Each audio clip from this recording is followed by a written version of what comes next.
বিসিবিতে আন্ডারে চুক্তিবদ্ধ কোনো ক্রিকেটার এই রাজনীতি করতে পারবে কিনা এই ক্লজটা আমার জানা নেই। তো যদি তারা এই ক্লজ ভাঙে তাহলে তৎকালীন বিসিবি ল ভায়োলেট করছে, গভর্নমেন্ট ল ভায়োলেট করছে। আর নাহলে সাকিব, মাশরাফি তারা লোভে পড়ে আসছে। একটা থাকে হচ্ছে আপনার আপনি ভিত্তি তৈরি করে দিলেন, তারপর আপনি বেনিফিশিয়ারি হইলেন, তারপর আপনি কি করলেন?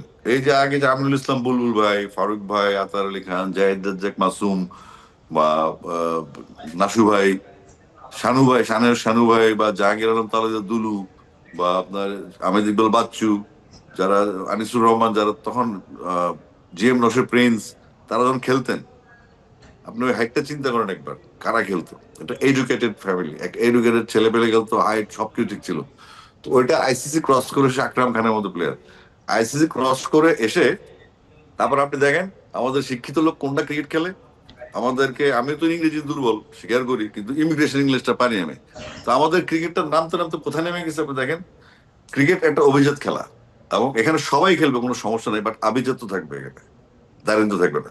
তো আমি মনে করি যে ওই জাহিদ রাজাক মাসুম বা আমাদের নেহাল হাসানদের যে যুগটা ছিল, সেই যুগটা ছিল আমাদের ক্রিকেটের। যখন আমরা দেখছি ম্যান্ডেটরি ওভারের খেলা, ইমরান খান সাহেব যখন Aga Khan gold cup, Aga Khan cup tournament খেলতে আসছে এখানে, তখন 20 ওভার ম্যান্ডেটরি। জিজ্ঞেস করলে একটা ক্রিকেটের ওভার, জিজ্ঞেস করলে 5 দিনের টেস্টে ম্যান্ডেটরি ওভার কি, আমি জানতে চাই উত্তরটা।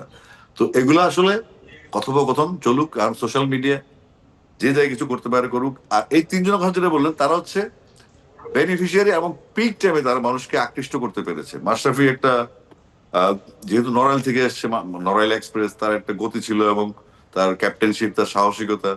তারপর সাকিব আল হাসান বিশ্বের সেরা অলরাউন্ডার টানা, এটা বাংলাদেশের জন্য একটা বিশাল ব্যাপার ছিল। আর তামিম ইকবাল তো আমাদের ওপেনার ছিল, এক সাইডে 18 বছর, বাকি সাইডে ওপেনার যাও আশা করলো খালি। আরো মাহমুদুল্লাহ রিয়াদ ছিল, আমাদের মুশফিক ছিল।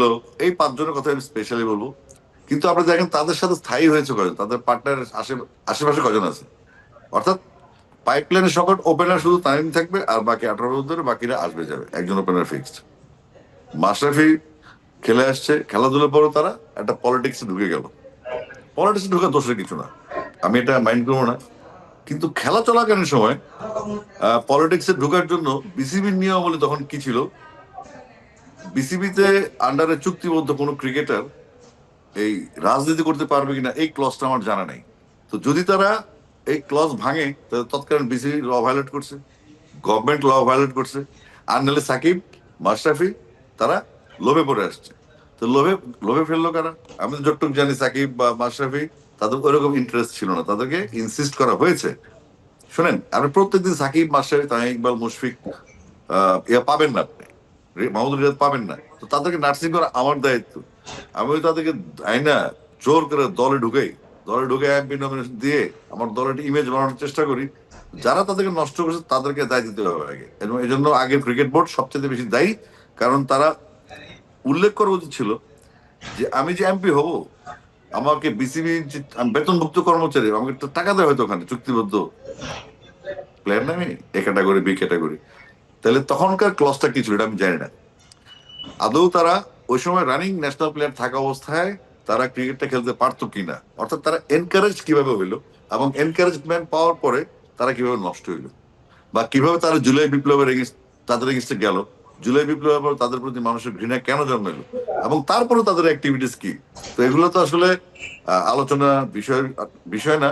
এখানে কিছু দেশপ্রেমের ব্যাপার থাকে, কিছু দায়িত্ববোধের ইস্যু থাকে। আমরা যদি চাই আমাদের ন্যাশনাল যে কোনো প্লেয়ার, আমরা যদি ন্যাশনাল অ্যাওয়ার্ড পেয়ে থাকি, আমাদের অ্যাঙ্গেল থেকে দায়িত্বশীল কাজ করতে হবে, দায়িত্বশীল মন্তব্য করতে হবে। হাওয়া দেয়া ইন্টারনেটের যুগ, যে কেউ যে কিছু বলতে পারে। কিন্তু সাকিব মাশরাফিদের জায়গা থেকে জুলাই অভ্যুত্থানের যে ইস্যুটা আসছে, তারা তো কোনো প্রতিবাদ করে নাই। এখনো পর্যন্ত কোনো অনুশোচনা আমি দেখি নাই মাশরাফি সাকিবদের, যে তারা যে জুলাইতে এতগুলো মানুষ মারা গেল, এতগুলো মানুষকে কিলিং করা হলো, বছরের পর বছর গুম হত্যাকাণ্ড চালানো হয়েছে, বছরের পর বছর আমাদের স্টুডেন্টদেরকে মারা হয়েছে, আমাদের রাজনৈতিক বিভিন্ন ধরনের রাজনৈতিক নেতাকর্মীদেরকে হত্যা করা হয়েছে, গুম করা হয়েছে। কই তাদের তো কোনো প্রোটেস্ট, কোনো অনুশোচনা আমি দেখি নাই।